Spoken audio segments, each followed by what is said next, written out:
Okay, here we go. Take 22. Coming from you live of the rooftops in Vancouver. I'm located on Coast Salish territories, and I've been living in Vancouver for about 2 years now, but my whole life growing up on Coast Salish territories. Really Victoria to Vancouver, and my parents now live on Thetis Island. So there's always a shout out to my three locations, and they share the unique connection being on the traditional lands and oceans of the Coast Salish peoples. Today, I'm going to say, because I'm outdoors, I really hope the traffic doesn't affect the sound quality in this too much. I'm using my Thrawn Max microphone that I have. I like to play around with a little recording from time to time. So I was really actually thankful, Barb, that you gave us the option to get a little more creative, have a video. I know in our last lecture you had spoke about being papered out, and I can totally feel that and relate to that because I kind of do feel a little papered out. I feel like my papers should be getting stronger and stronger, but I guess it's the repetition. I feel like some of them have drifted a little bit lesser when they should be going the other direction as of late. So I'm going to take this opportunity to record a video, have a little bit of fun, and speaking to the textbook Principles of Marketing. This is particularly Chapter 6, the 5 Principles of Consumer Decision-Making Process. When it comes to which product I've chosen, 2 years ago, I purchased a 2013 Honda Fit, a vehicle, a car, to replace my beautiful but aged 1983 Volvo station wagon that I have many kilometers on and traveled across the country in and had road trips, camping trips, and all that. So it was sad to see it go. But because of my consumer decision-making process, I am quite happy with the car that I have now, the Honda Fit. So I have my little cheat sheet beside me so I can rephrase to some of the words and the 5 phases that we're going through. So if you see me looking down from time to time, I'm just trying to gather some written out information that I have. Before we get to the 5 stages, I wanted to speak to chapter 1 in the book, where it kind of opened my eyes a little bit with consumers and marketing, specifically marketing, and speaking how it's more than just advertising. It's actually focused on what consumer needs. And I think understanding that actually puts more power into the consumers.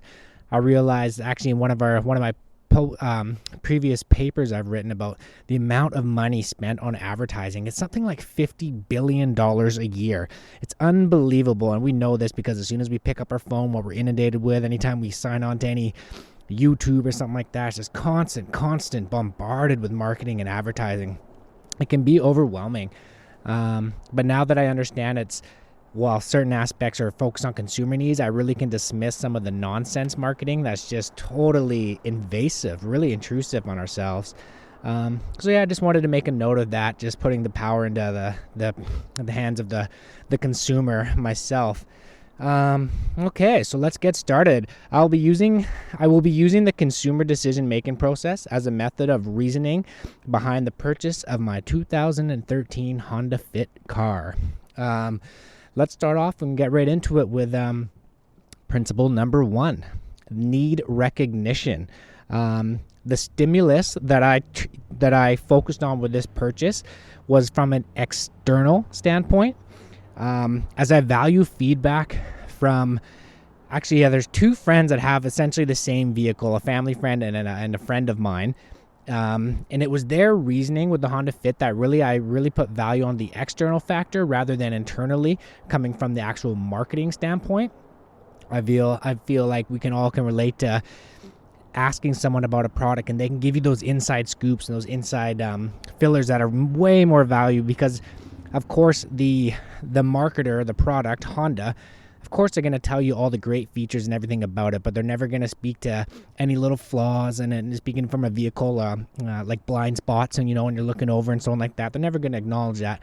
But someone who has this vehicle can give you those inside pointers, and I think that's far more valuable. So I really put faith in my other friends and community members that can give you that initial feedback. So that was a huge process of me from the first recognition of needs. That was definitely something that stood out to me. So when this transitioning into the second principle of information search, I really find there's a connection between there's going to be connections between all 5 of these principles, but it's certainly between the needs of recognition and now into the information search. Again, because I really utilize an external approach. I tried to stay away from the internal because I thought it was going to be biased, and I feel like the external approach from a non-marketing controlled source really gave me, we're broadcasting live, folks. We've got ambulances coming through here, but it's all natural, so we're just going to go with it and see how this turns out. So getting back on track here for the principle number 2, the information search, I really utilize the external.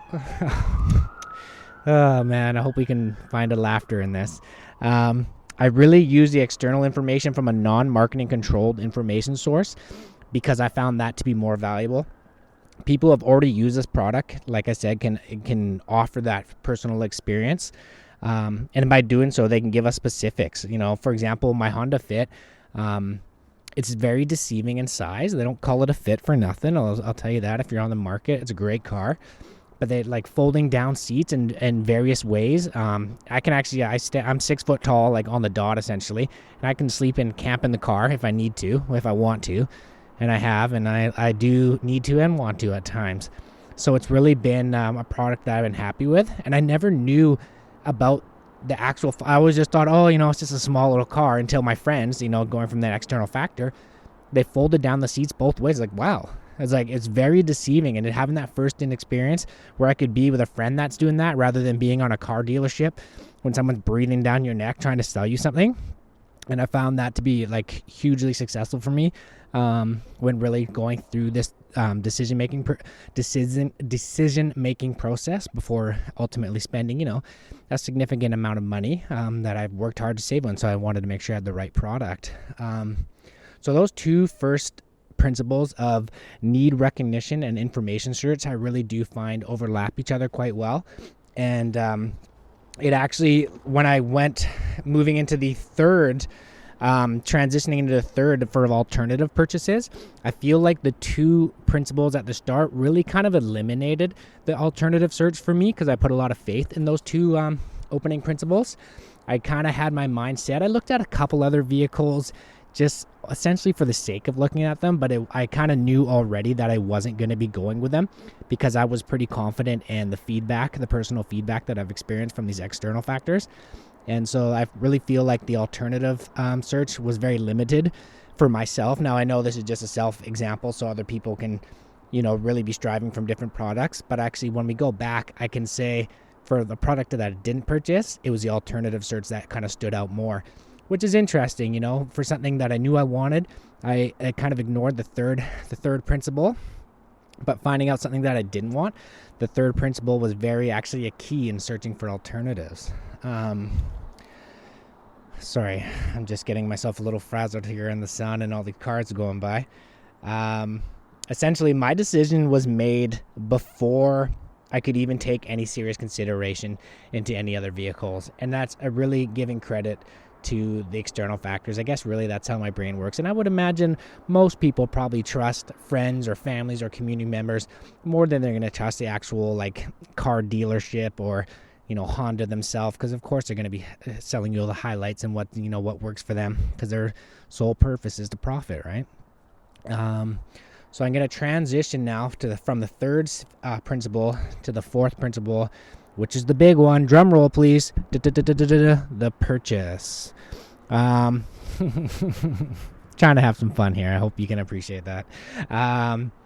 Because purchasing this vehicle was a large financial commitment, I really valued the buildup, which I now realize was me addressing the first 4 principles of the decision-making process.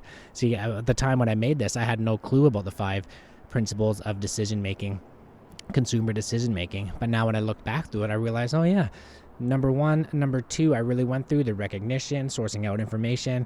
Like I said, kind of breezed through the third of alternatives and realized that brought me to 4th, the purchase, before even understanding that I was going through a decision making model. But I guess it's just internally something that we all face, and when we go through it, that's why I think the model is pretty spot on with how the decision process goes through. as a result, I could feel confident in this purchase, and I'm very happy with this purchase. I think essentially when I was going through the decision-making process, I really focused on 3 key elements, and that's affordability, practicality, and efficiency. When I bought it, it was 2019, I guess, maybe 2018. Gas prices are crazy. Gas prices are so expensive, and I just don't understand these people buying certain SUVs or trucks that don't even utilize trucks. They're not in construction business where it's even necessary for them. They just kind of want them. And to me, that just makes no sense when you look at the price of gas. And it's just like, these are serious financial commitments that we got to take into consideration. So I can say I was really confident in my purchase, knowing that I hit the 3 marks of affordability, practicality, and efficiency. So those are really the 3 key elements that I was really focused on. And the 2013 Honda Fit gave me that. So now I'm transitioning from the purchase to the post-purchase experience, and what sometimes people in the textbooks, and something I'm sure we've all feel to an extent or another, is buyer's remorse. But I can feel, because I went through these stages of elimination of what I wanted and sought out specifically this vehicle, I was able to eliminate that post-purchase remorse because I was confident in what I purchased and I was happy with the product that I got.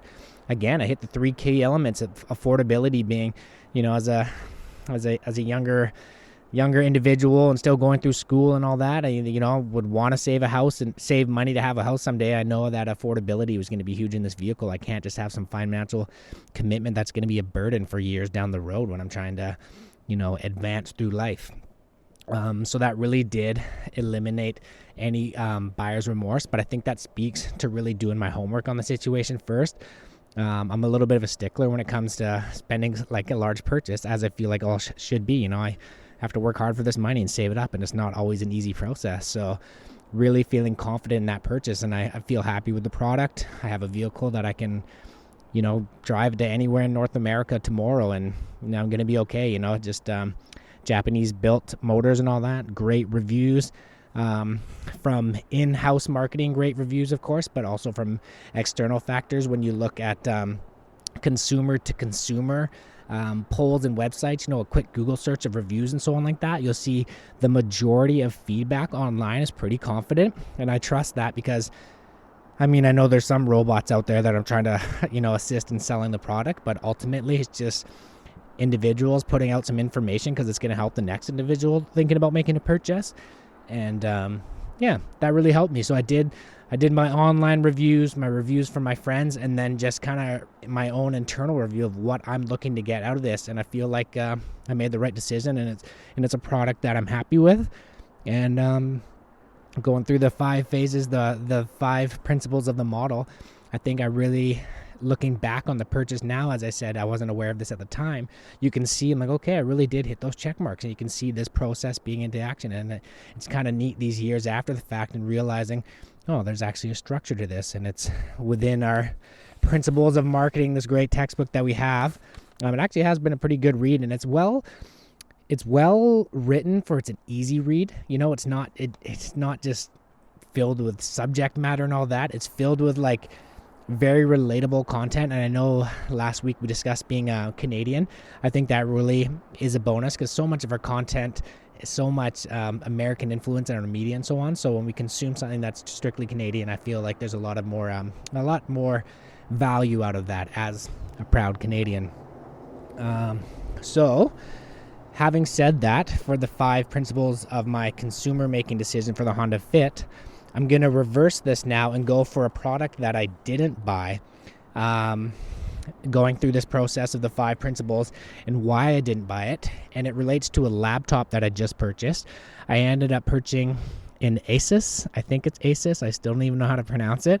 A PC laptop rather than a Mac laptop. And I do have an iPhone. That's why I'm recording the video on my iPhone. And I do like the iPhone, the convenience, the practicality, and it's very common with everybody.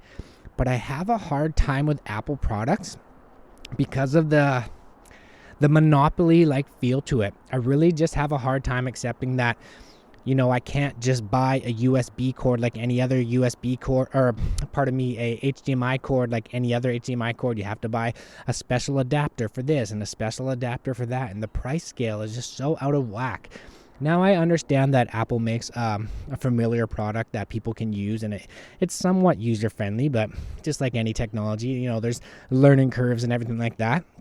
So when I look for the first principle, again, looking at my needs recognition, I really started like, hey, what I'm going to do, I'm buying a laptop for a student. I'm already putting out a ton of money for school. Can I save some money and still get a quality product? So that was a big part, looking at my needs. I went back and forth a little bit, but you know, if you're looking at a brand new Mac laptop, you know, you're roughly starting probably at about $1,200, and that's at the minimal scale. I bet you it's probably more than that, $1,500 and so on. And I just knew with the price of school and everything going on, it just wasn't going to be reality for me. And again, feeling a little bit thrown off by the monopoly kind of aspect that Apple has, it really does turn me off as a consumer. So that was something, one of the key highlights right away, that I knew, okay, I'm going to go alternative. I'm going to focus on a PC, and I'm happy with the purchase that I made for sure. Absolutely. So now we're going to transition from the needs recognition again to the information search. And this is where I kind of did speak to a lot of people. People as in friends that are a little more, let's say, technically inclined for technology, rather than some people that are just kind of, well, was able to spend the money, got the product, I love it. I looked for more of in-depth feedback when it comes to like software and the hardware components to it. I found speaking to the right people when it comes to this sort of technology is super valuable, and pretty much it's just a very necessary component. And when I was at so these are from a friend's standpoint. However, when I was also at, I ended up buying it from Best Buy, speaking to the tech squad there and hearing what they have to say, because they're not going to be making money off of, like, you know, it doesn't matter to them if I buy the Asus, the PC computer, or the Mac computer.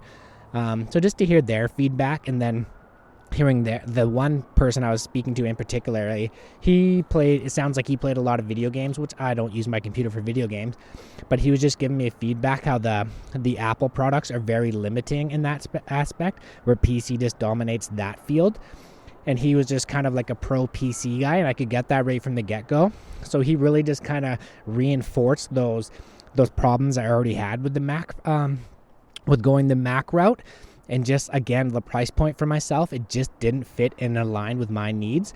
So I really just went with a safer purchase that was more affordable and a little more practical. It seems to be there's a lot more control. This laptop that I got, I'm pretty thrilled about. You can flip it over. It becomes a tablet mode. It comes with this pencil. It's been really good for my readings and so on that I've been doing for school. It just seemed to offer a little more versatility than the Apple product did. And so far, I'm happy with that purchase.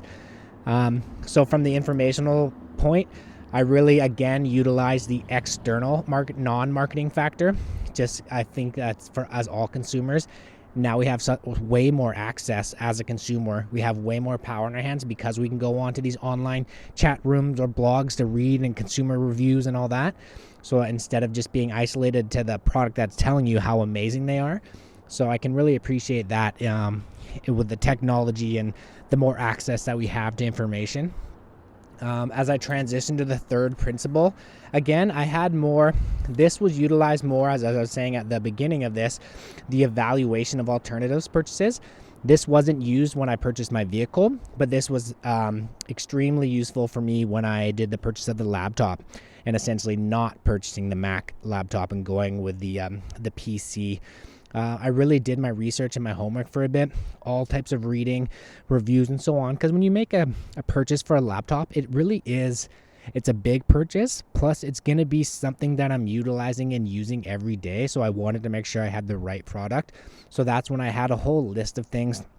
Okay, pros of this, cons of that. I pretty much literally had a checklist. At one point, I was writing down a whole bunch and then going through. I'm like, okay, well, you might gain a little more storage memory here, but you lose some quality in the camera here. That's just one-off example. So the alternative search, really, it's funny, it was more useful for me for a product that I didn't buy rather than a product that I did buy. So yeah, the evaluation of alternative purchases, that was something that was definitely utilized more in my decision-making process to not buy the Mac laptop. The MacBook Pro, I believe I was looking at, it's crazy expensive, and it's just like, At the end of the day, the technology is all very similar. Yes, there's going to be some strengths here and some weaknesses there, but the price point differences doesn't justify it for me. And another thing that I was really thrown off with the Apple product is like the information that came out a couple years ago that yes, I believe there's a class action lawsuit against them as well, literally pronouncing that they do deliberately slow down batteries and so on after a certain amount of time. And to me, that's just like outrageous. And I can almost see it to a T point with my old iPhone. It's like I had it for a year, and then after that year mark, it was just like you had to plug it in multiple times a day. And it's just like, I baby my products, as in like, these are expensive products that I utilize every day, so I treat them well. And just to know that a company even can come out and say that, yeah, we're actually doing this, to me, that's just wrong. It's just wrong from a consumer standpoint, being exploited, but from a marketing standpoint or a marketer providing this business, it's just, that's foul play. And it's not right. And that really, it pissed me off, to be honest. Part of my language here. So let's transition now into the fourth principle of the actual purchase.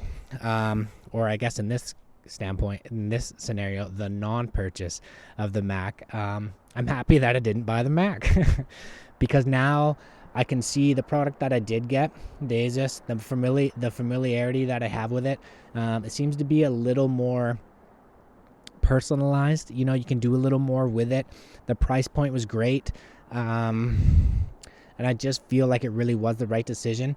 Going against the Mac, it's just almost like so many people that between Microsoft and Apple are so diehard Apple, diehard Microsoft. I'm not really like that. Like I said, I have the iPhone, but I just knew that I wasn't going to go to the next purchase of the the MacBook Pro. Geez, tongue twisters.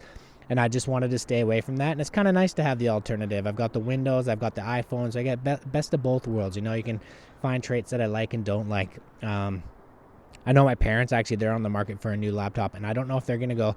They have a MacBook now, an older one, but I feel like they're going to be transitioning away from that too, just because of the same reasons I pointed out earlier about, like, you have to buy this extension cord and you have to have this, and it's just like, it's all the same product, really. So why make it difficult? And I think that's just the Apple way. They want to be exclusive in that aspect. And I guess from a business standpoint, it's making them a lot of money. So they're doing what they're doing. But from a consumer standpoint, that's where I find a lot of frustration. So we're going to transition now into the fifth principle, and that is the post-purchase behavior. Or again, in this aspect, the post-purchase non-purchase of the Mac. Essentially saying the product that I went with, I'm happy with, and I realized after now we got a helicopter above me. It just keeps we're out here live on the rooftops. We just embrace all the sounds of nature and the sounds of I guess city hustle and bustle. So going back to the post-purchase behavior, I'm content that I didn't buy it. I'm happy with the product that I have, and realizing just the price point and the money that I saved.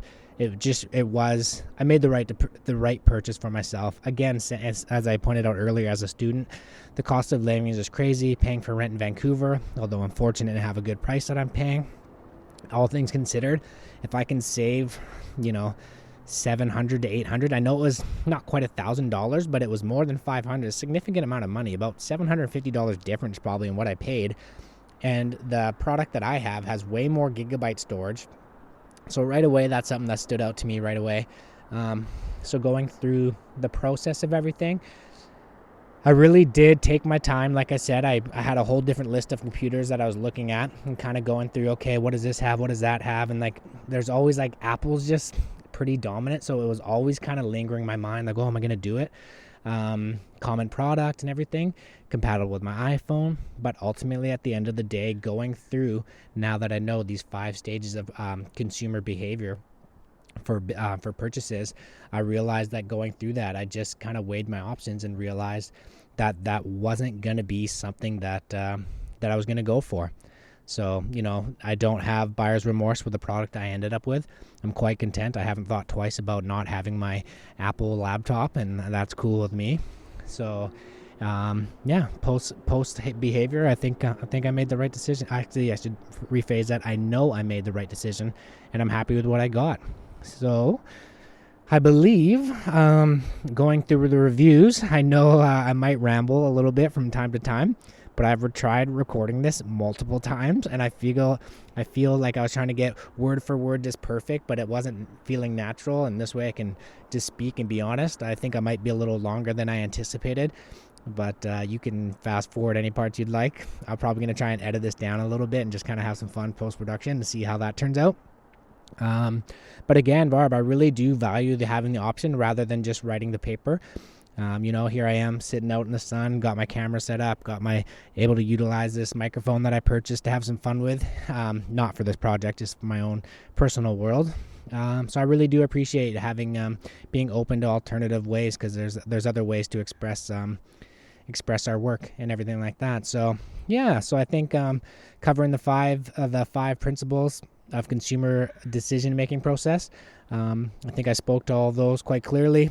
I've been actually enjoying this book, Principles of Marketing, like you said, and I've already spoke to it. It has been a good book and very informative. Getting through some chapters that are, haven't been required for in our reading so on, but just really kind of exploring it more and learning more about the decision-making process we made, and us as consumers and us as, in our own marketing world. It's been valuable to me, so it's been fun. Been fun doing this on the rooftop. Who knows? Maybe I'll have to make an outtakes of all the prior videos I tried to film, and if you could see my camera right now, my phone is taped onto something, so it's standing up correctly. It kept falling over mid-conversation earlier, but having fun with it, and so I'm happy with that. I'm thrilled with my Honda Fit purchase that I made a few years back. And I'm happy with the not purchasing the Apple laptop and purchasing the one that I did as an alternative. And I think we're going to wrap it up with that. So thanks again for listening. Have yourself a great day. And once again, coming to you live from the rooftops in Vancouver, British Columbia. Ciao for now.